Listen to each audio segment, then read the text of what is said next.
povjerenje.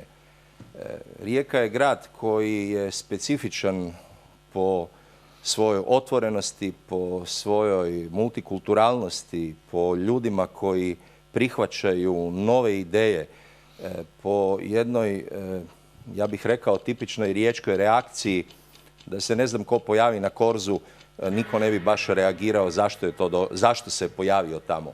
I ono što bih rekao, a tiče se svih ovdje prisutnih kandidata, dakle, bez obzira što se ne slažemo u svemu, siguran sam u jednom. Nijedan od nas ne bi stavio pršut na glavu.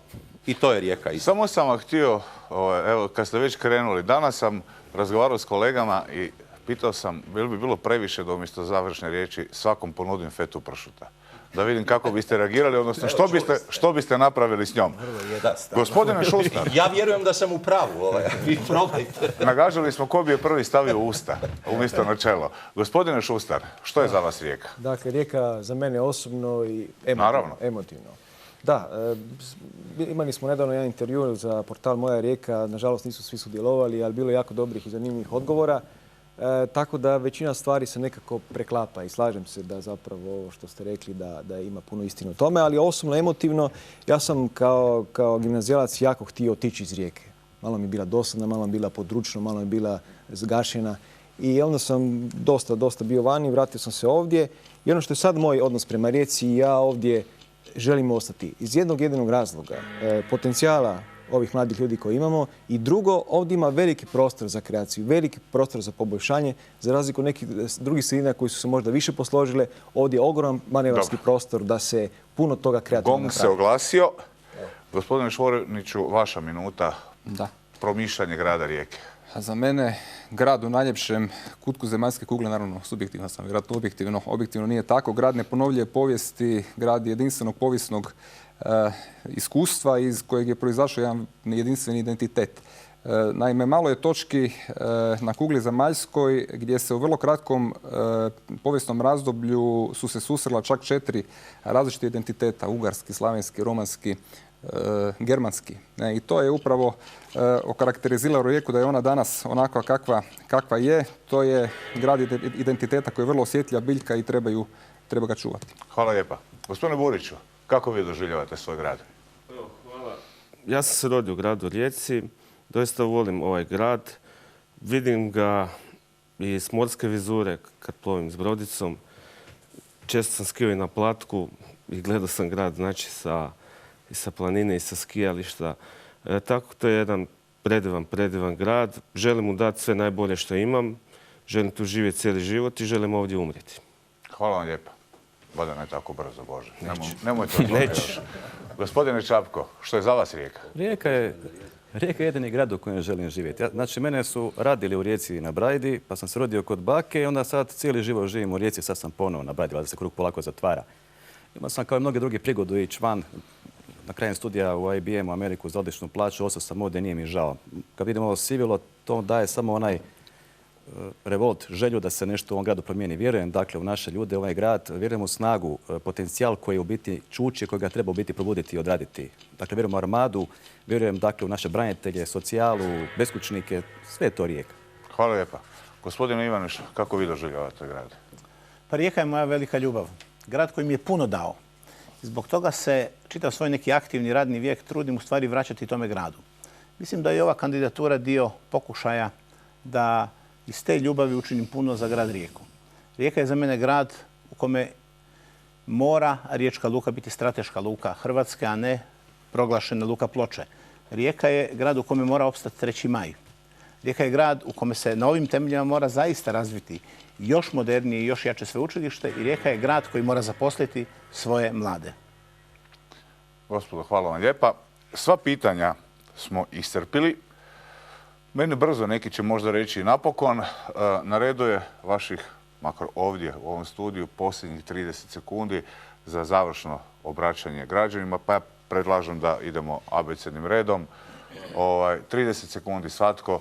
Izvolite, gospodine Buriću, kamera je vaša, mene više ne morate gledati, a ni ja vas. Evo, dragi Riječanke i Riječani, pozivam vas da izađemo 19.5. zajednički na izbore. Birajte po svojoj savjesti. Gradu Rijeci su doista potrebne promjene.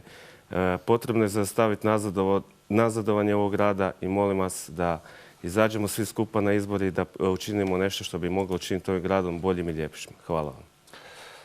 HSP, HČSP, ABH, SP, VH, kandidat Zvonko Čapko, izvolite.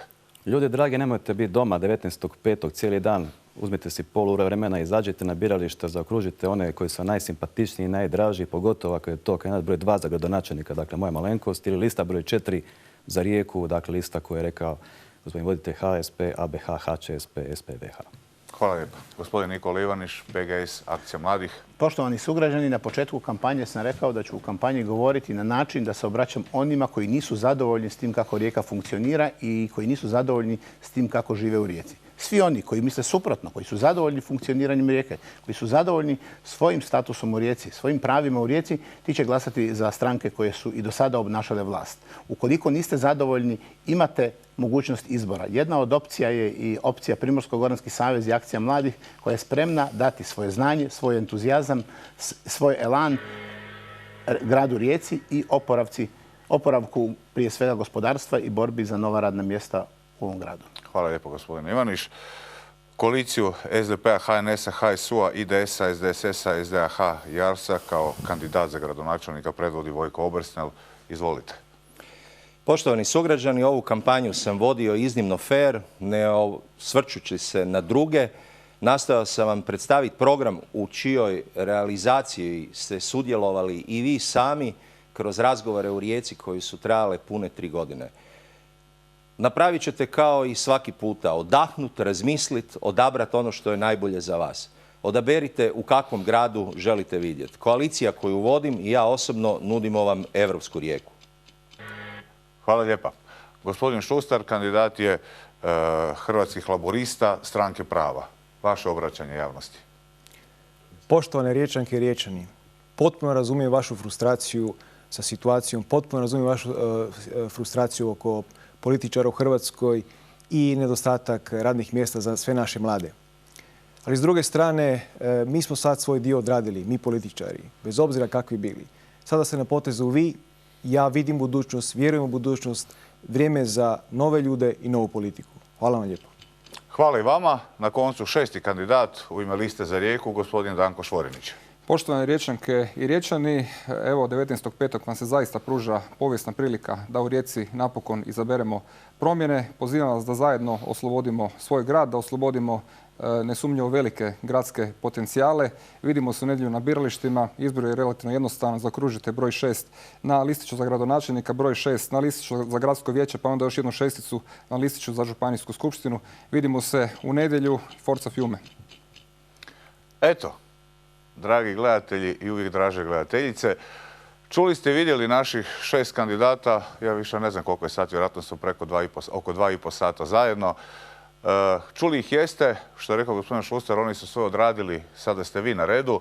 Za koji sat počinje izborna šutnja, više vam se neće moći predstavljati.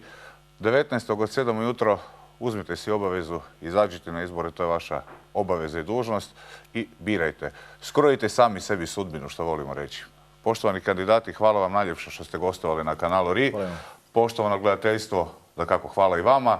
Do neke sljedeće zgode, možda i do drugog kruga. Tko zna, lijep vam pozdrav i doviđenja.